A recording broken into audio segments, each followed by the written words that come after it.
mañana, para mañana no vamos a tener tareas de femenino y vamos a tener tareas de masculino.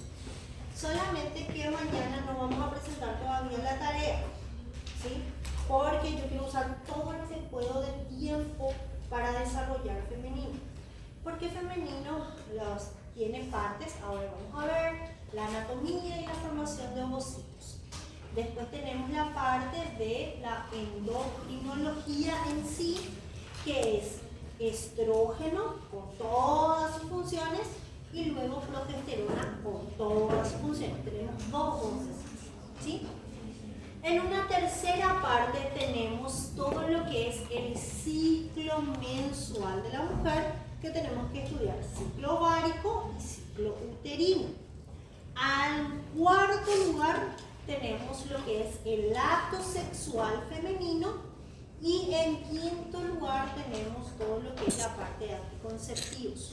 Entonces, femenino mucho más largo. Entonces, quiero iniciar ya ahora por lo menos la introducción. Mañana continuamos lo máximo que podemos y vamos a terminar mañana con la virtual de la tarde. ¿Sí? Toda la parte ya de anticonceptivos y eso ojalá que nos toque ya para la tarde. Pero por lo menos hasta ciclo sexual femenino quisiera desarrollar. Ya vamos a darle un inicio ahora para que nos sobre más tiempo mañana. ¿Sí? Entonces, recordando, el aparato sexual femenino tiene dos grandes macrofunciones, que serían, primero, la concepción, o sea, la creación de nueva vida, y la manutención de esa nueva vida, que es la gestación. Entonces, primero la concepción, que es la unión del óvulo con el espermatozoide, y posteriormente ese nuevo ser pueda ser gestado en el útero de la mujer y finalmente dado a luz de esa nueva vida. Entonces, para que todo esto suceda necesitamos conocer la anatomía. Las principales gónadas, o sea, la gónada femenina, son los ovarios. Porque así como en los testículos se produce testosterona y espermatozoides, en el ovario de la mujer se produce estrógeno o estradiol, progesterona, que son las hormonas, y los ovocitos, que son los gaminos, ¿sí? Los que van a generar nueva vida. Entonces, aquí cada mes, en teoría, ya en la etapa fértil de la mujer, cada mes se tiene que madurar un ovocito y debe ser ovulado, debe ser expulsado ese ovocito para esperar un espermatozoide, y si es que no es fecundado por ningún espermatozoide, a final del ciclo, a final de los 28 días aproximadamente, se elimina este ovocito no fecundado junto con el endometrio del útero. Y ahí es donde ocurre la menstruación, ¿sí? Ahora, ¿qué otro órgano tenemos? Tenemos las trompas de falopio, que va a unir al ovario con el útero y es donde ocurre la fecundación. Y luego tenemos el útero. Y recuerden que el útero tiene capas, ¿sí? La parte más externa son sus parametrios, una especie de todo el peritoneo que lo recubre. Luego tenemos el miometrio, que es la parte muscular, y en la parte más interna tenemos el endometrio, ¿sí? Cuando el óvulo es fecundado por un espermatozoide, viaja desde las trompas hacia el endometrio y se implanta en el endometrio, ¿sí? Y muchas veces eso genera una pequeña lesión y eso ocurre un sangrado, y a eso le llamamos sangrado de implantación. Es que la mujer está menstruando, sino que como el óvulo fecundado se engancha con el endometrio, entonces se produce una pequeña lesión del endometrio. El endometrio es altamente vascularizado en su parte más superficial, y cuando la mujer no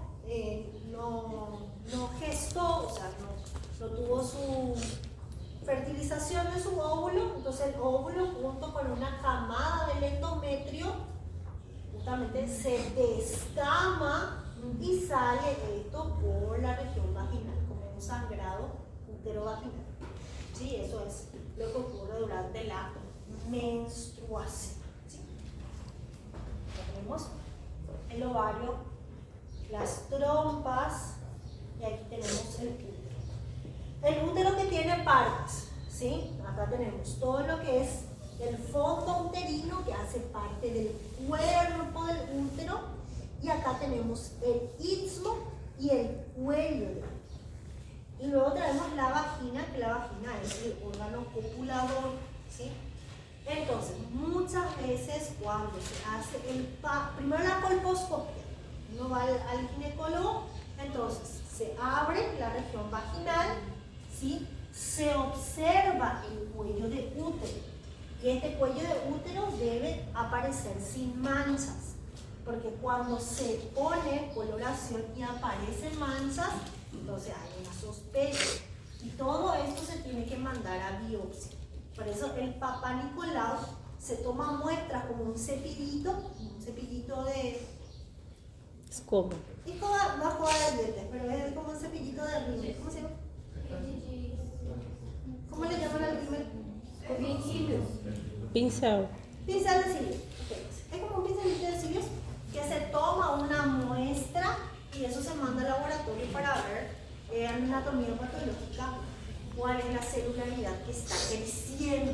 Entonces, por eso, por el Papá Nicolau se puede detectar los primeros estadios del cáncer de cuello de útero, ¿sí?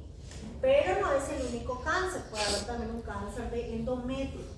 Pero el cáncer de endometrio ya hay que meter una cámara dentro del útero y ahí observar, ¿verdad? O con una ecografía o una resonancia de aparato también, o inclusive tumores a nivel del músculo del útero, que son los miomas, que también son muy sangrantes. Entonces acá tenemos, sí, puede haber muchas patologías en todo lo que es los órganos reproductivos de la mujer, ¿sí? La patología la veremos al final. Bueno, mirémonos o fijémonos en la parte de la formación de gametos. Entonces tenemos que ver que ovarios. En los ovarios se va a producir finalmente el ovocito maduro, que es el gameto que va a generar nueva vida. Entonces, así como tenemos la formación de espermatozoides, que es la espermatogénesis, en el ovario tenemos la ovogénesis o la ovogonia. La ovogénesis o la ovogonia es la formación de óvulos, que también inicia a nivel embrionario con las células germinales primarias. Estas células germinales primarias viajan por los epitelios hasta el saco vitelino y luego del saco vitelino por la formación de estrógenos, entonces, y la inhibición de testosterona, entonces se forman los ovarios. Y una vez que los ovarios están formados en el embrión, ahí empieza estas células germinales primordiales, empiezan a convertirse en ovogonias u óvulos primordiales. ¿Sí? Vamos a ver un poquitito.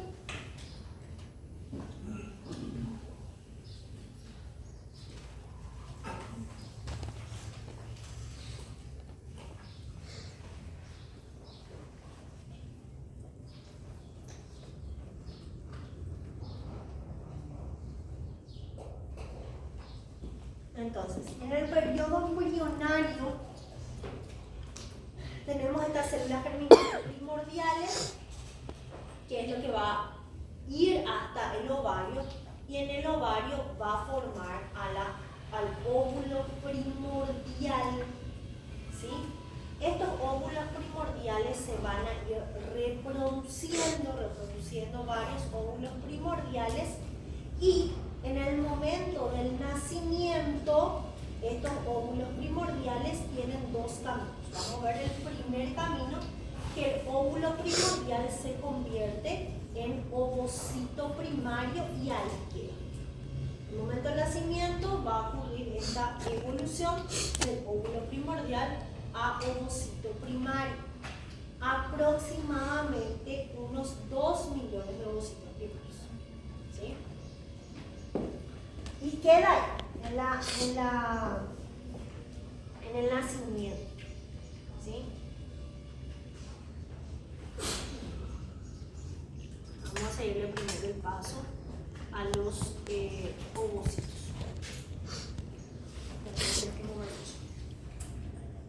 Luego, en el momento del nacimiento, esto se interrumpe hasta el inicio de la pubertad, donde la niña empieza a madurar sus órganos sexuales secundarios, o mejor dicho, sus características sexuales secundarias, que sería el vello corporal, púbico, axilar. Empieza a aumentar el bulbo mamario, o sea, el tamaño de las mamas, empieza a crecer las caderas, empieza a formar o captar mayor cantidad de tejido adiposo, puede llegar a generar un poquito de acné, ¿sí?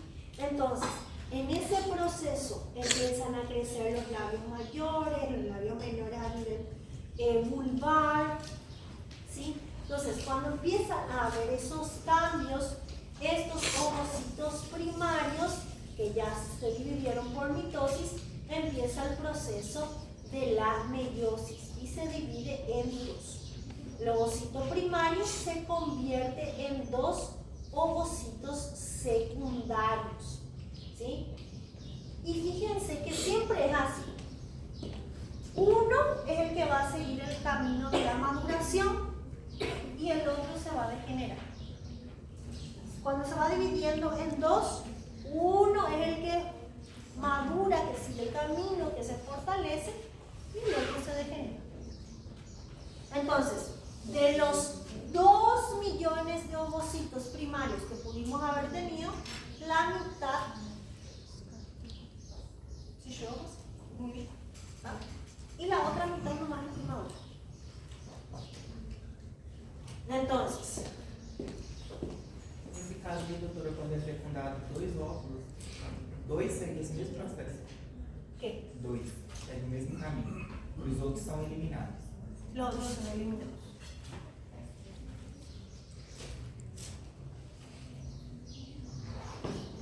Ahora, queda el ovocito secundario, ¿sí? Este ovocito secundario es el que, vamos a ver qué ocurre en las células que protegen a este ovocito. Este ovocito secundario tiene que madurar y cada mes madura un ovocito secundario. Uno se degenera, forma cuerpo lúteo y el otro es el que madura. Ese ovocito secundario que maduró es el que se tiene que liberar aproximadamente el día 14, el día de la ovulación. Entonces, este ovocito secundario es ovulado, está preparado para recibir al espermatozoide. Pero, si el espermatozoide no llega, entonces este ovocito secundario va a ser eliminado con la menstruación. Pero, si el ovocito secundario, que el ovario ya liberó el ovocito secundario, y este ovocito secundario es fecundado por un espermatozoide, entonces ahí se completa la segunda fase de la meiosis. Entonces, esto se vuelve a dividir en un óvulo que es cigoto, ¿sí? Que es el que va a generar vida, y el resto de los que sobraron de la segunda meiosis se elimina como segundo cuerpo polar. Pero se degenera otra vez. Porque recuérdense que la meiosis vuelve a haber una segunda división. Entonces, uno sobrevive y generalmente el otro se elimina.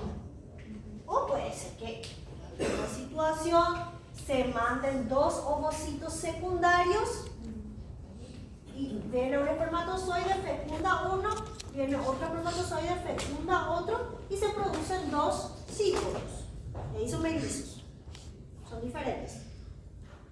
O puede ser que un óvulo maduro, un óvulo secundario maduro, sea fecundado fecundado por un espermatozoide y en vez de que solo en la segunda meiosis, solo este madure, maduran los dos. Entonces, de uno se dividieron en dos y los dos maduraron. Y ahí son gemelos idénticos. ¿Se entiende? ¿Sí? Entonces, lo más común es que en cada ovulación, solamente se libere un ovocito maduro. Entonces vemos, acá tenemos la célula germinal, el ovocito primario, y este ovocito primario se guarda dentro del ovario, ¿sí? Estas son las células que van a proteger al ovocito. Entonces, dentro de las células que se llaman folículos primordiales, aquí yo tengo el ovocito primordial rodeado por una capa de células y forma el ovocito primordial rodeado por sus células de la granulosa, juntos forman el folículo primordial. Y así nace, ¿sí? Aproximadamente 2 millones de ellos. Así nace la niña, ¿verdad? Toda la etapa de la niñez, ¿sí? Este folículo primordial se va a ir llenando de células de la granulosa. Entonces, en el momento de la adolescencia, este ovocito primordial ya maduró hacia ovocito primario y está rodeado de células de la granulosa. ¿Sí? Y esto va a ir madurando y va a ir habiendo una división de la primera meiosis.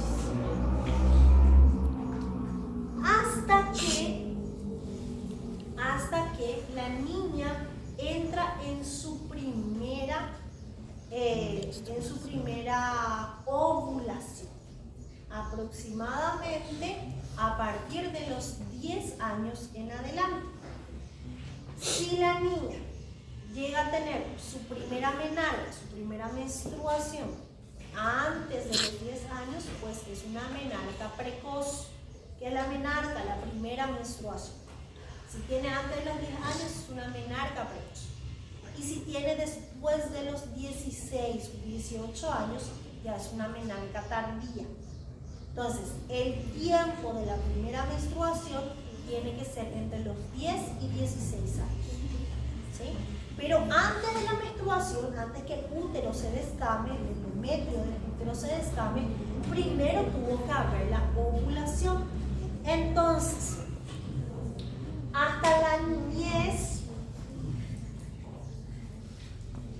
todo el proceso del nacimiento hasta la niñez, tenemos el folículo primario, y dentro del folículo primario, que tiene varias células de la granulosa, células de la teca y después células de la granulosa, ¿sí? Van a formar aquí ya tenemos un ovocito primario.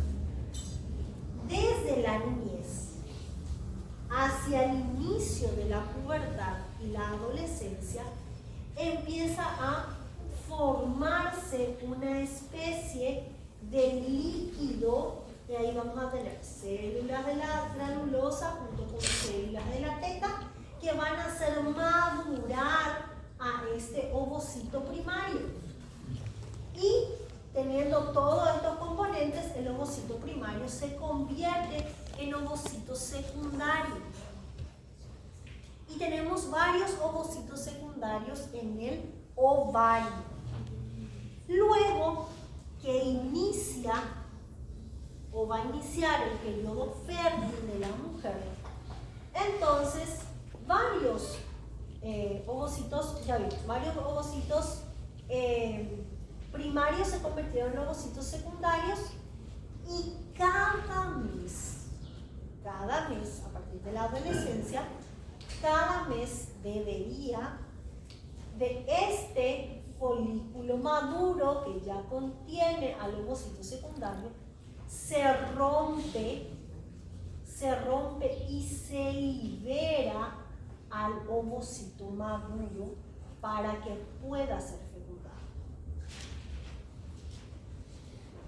cada mes este folículo maduro, el folículo preovulatorio, llega al día 14 aproximadamente, se rompe y libera un ovocito secundario, listo para ser fecundado. Si es fecundado, pues habrá nueva vida. Si no es fecundado, igual este está preparado, pero si no es fecundado, se elimina con la menstruación. Y acá estamos en el ovario. ¿Qué va a pasar con esto? Acá hay una lesión del folículo. Hay una lesión del folículo ovárico. Y esta lesión del folículo ovárico tiene que generar una cicatriz. Y esa cicatriz es la formación del cuerpo lúteo. Que ahí vamos a ver cómo actúa la FSH, la LH, justamente para todo este proceso. ¿Sí? Entonces, primero estamos viendo la ovogénesis, la ovogonia, la formación y liberación del ovocito. ¿Sí?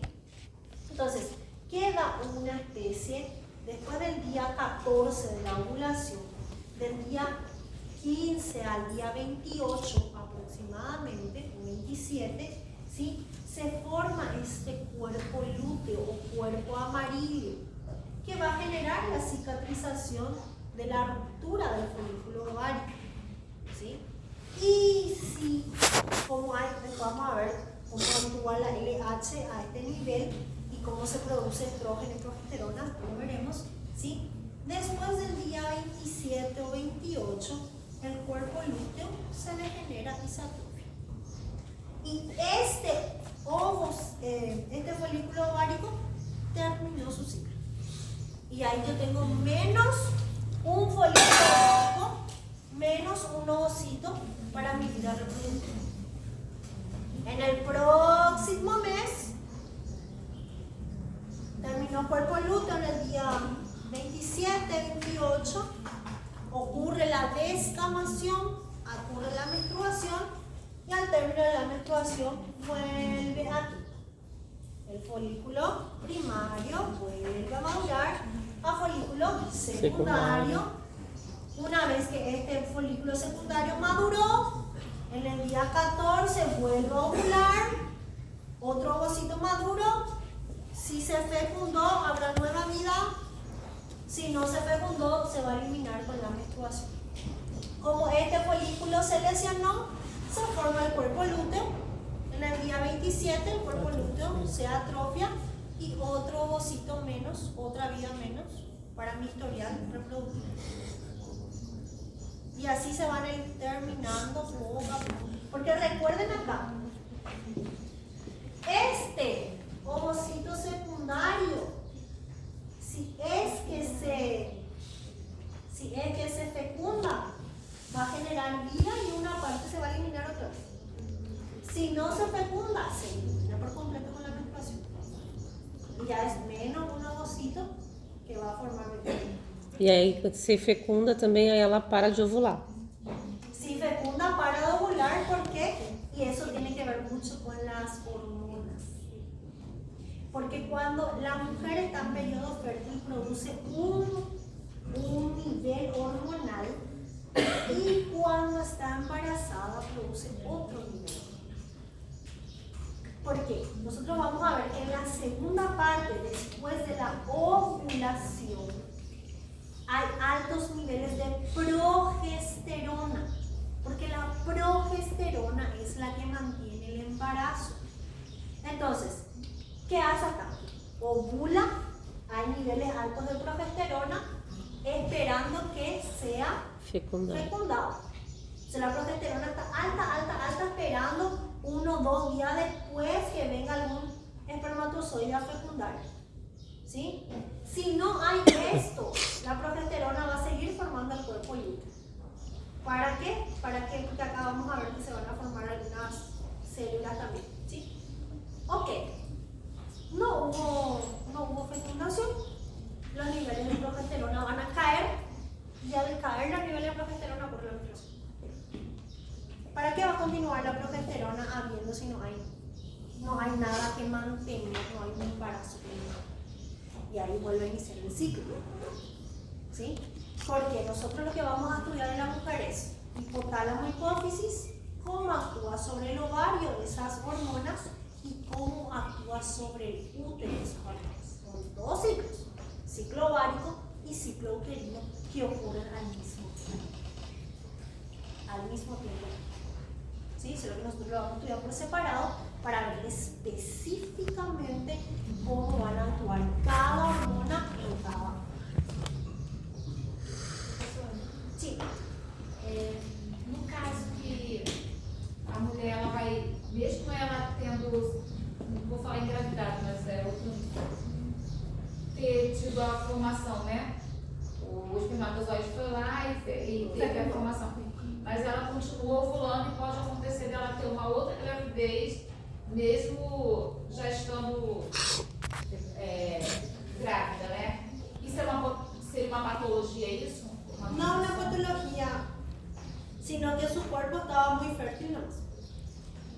Y se maduraron dos ovocitos. El día de la ovulación ovuló uno. Y justo vino un espermatozoide. Pero al mismo tiempo estaba madurando otro, que también se ovuló.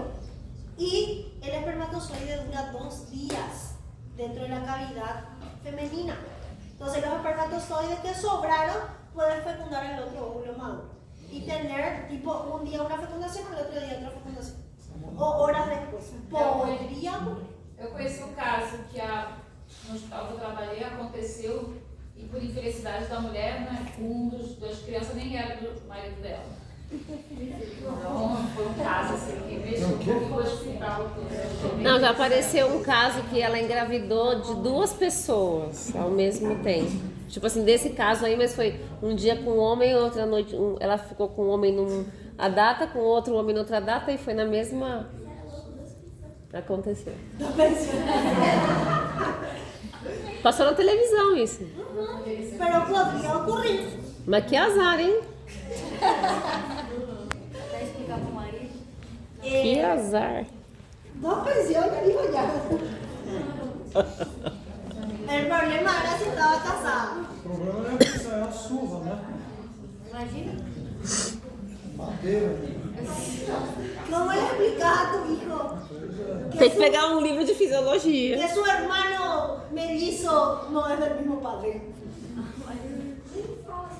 Bueno, y ahí es donde usted tiene que aplicar la fisiología.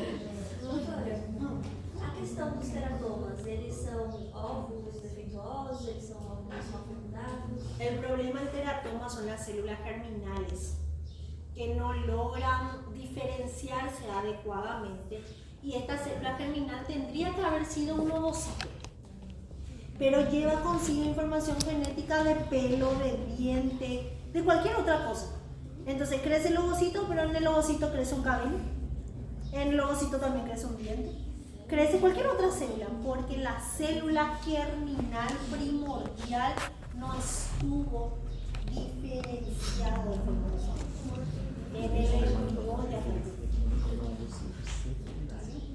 Entonces, durante la formación, o sea, ovogonio, homogénea, ovogénesis, todo es lo mismo, formación de ovocitos.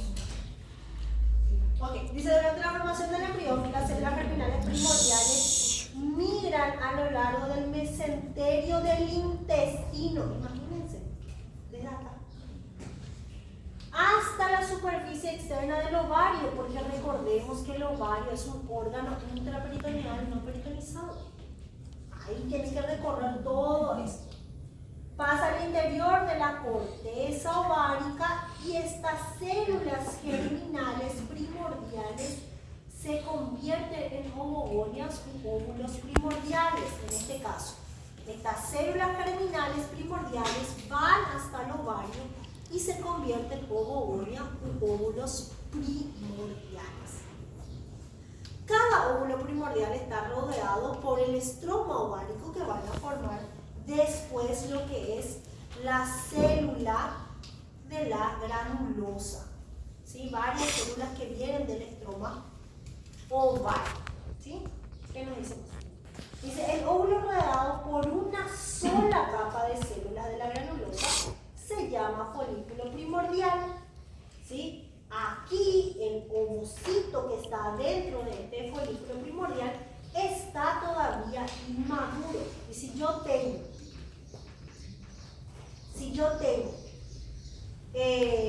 acá, bueno, tengo acá, óvulo primordial más rodeado de folículo primordial de células de la granulosa, le voy a dar un poquito más de células de la granulosa alrededor, y lo que está adentro es un ovocito primario rodeado de células de la granulosa. Y así van a ser mi paciente, así van a ser la niña. Con esto, un ovocito primario, aproximadamente 2 millones de ovocitos primarios rodeados por células de la granulosa, formando estos dos folículos primarios.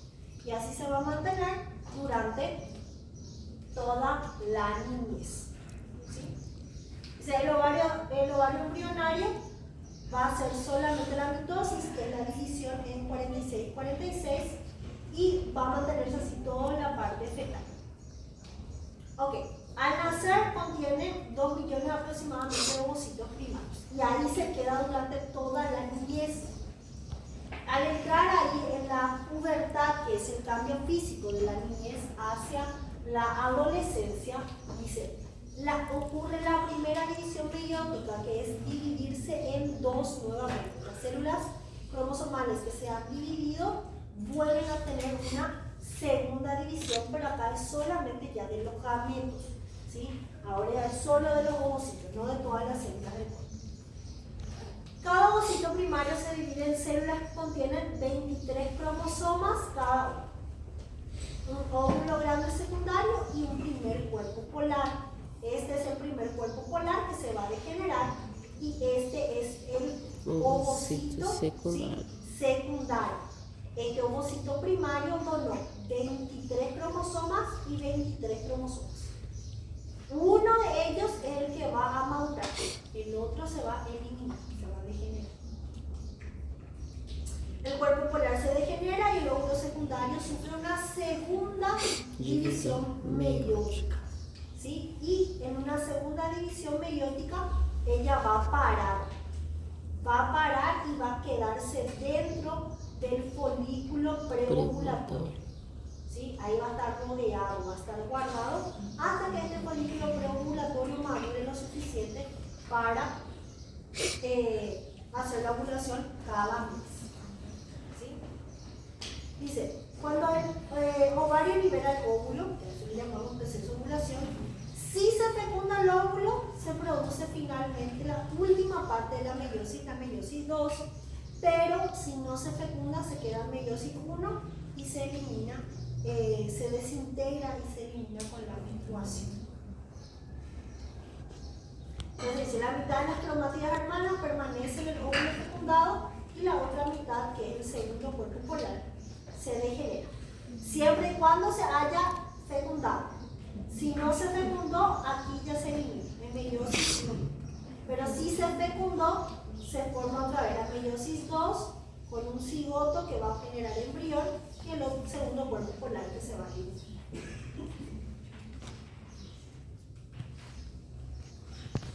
Fíjense, nosotros nacimos con ¿cuánto? Con 2 millones de ovocitos primarios. Cuando entramos en la etapa de la pubertad, 300.000 ovocitos nomás ya no quedan.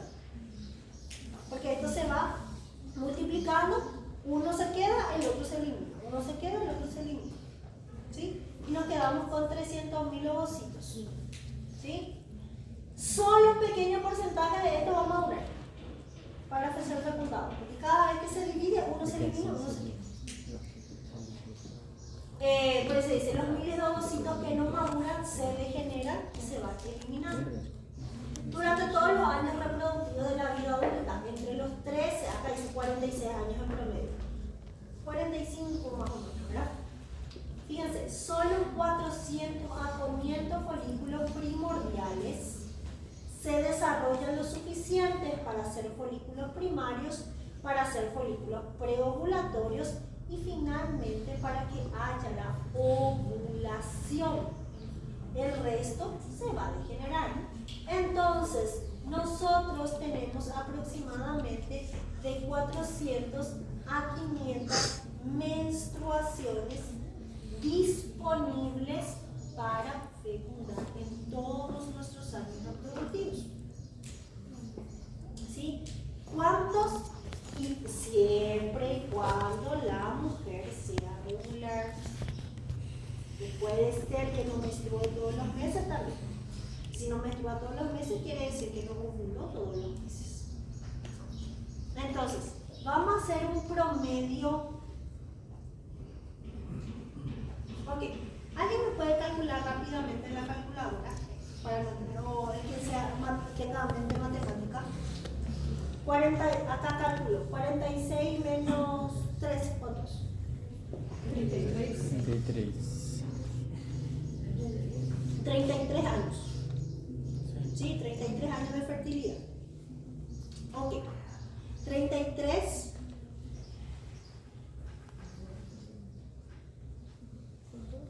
por 12 tipos. Veces 12, ¿verdad? 396.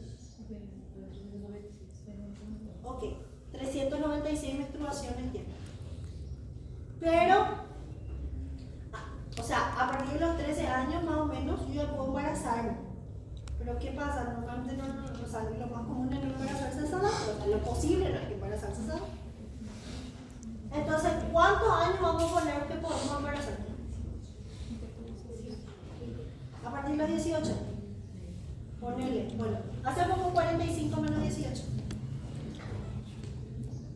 Tengo 27 años para embarazar. 27 veces 12. 324 oportunidades de embarazo. Y nadie me asegura que esos embarazos van a ser viables. Eu já vi algo sobre a gente ter mais ou menos não uma idade máxima, mas ter um prazo, tecnicamente, acho que até os 30 anos, eu acho, que é tipo, de ser mais provável de engravidar, né, de embaraço. Isso seria por causa da quantidade de ovocitos que vai perdendo a quantidade, qualidade, sei lá? Cantidad y calidad. ¿Sí? Ok. Isso seria tipo um pico de fertilidade? Existe un pico de fertilidad. El pico de fertilidad Gente, olha empieza agora. a decaer después de los 25 años. ¿Sí?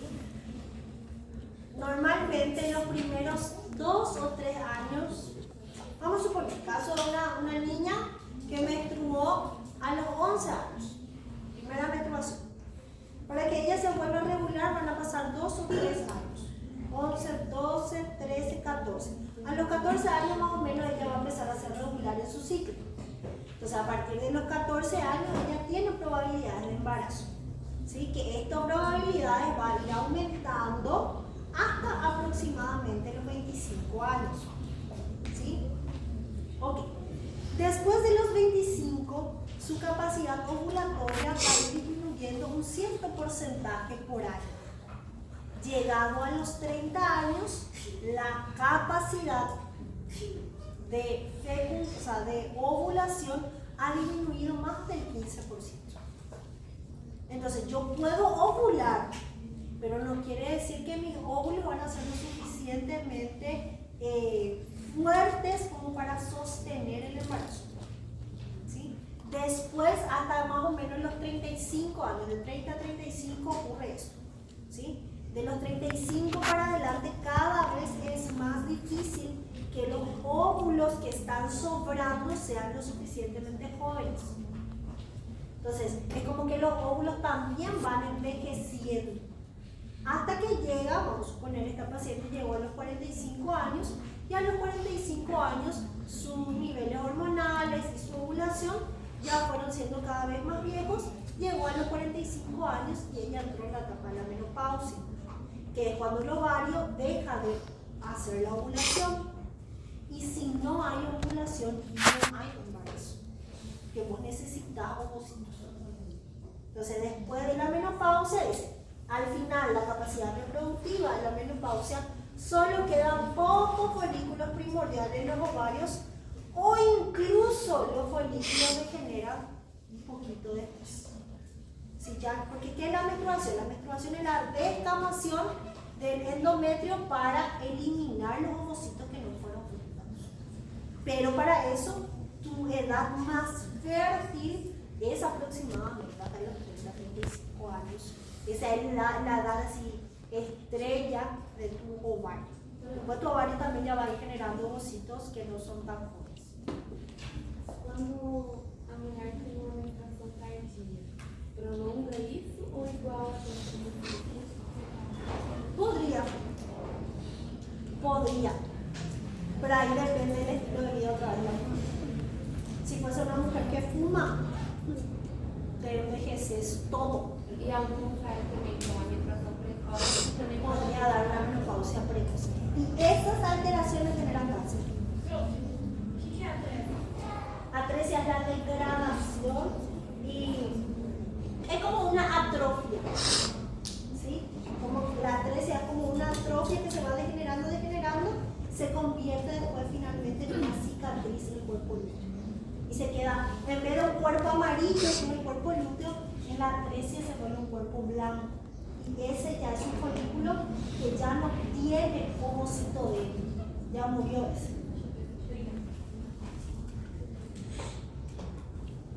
¿Alguna otra pregunta?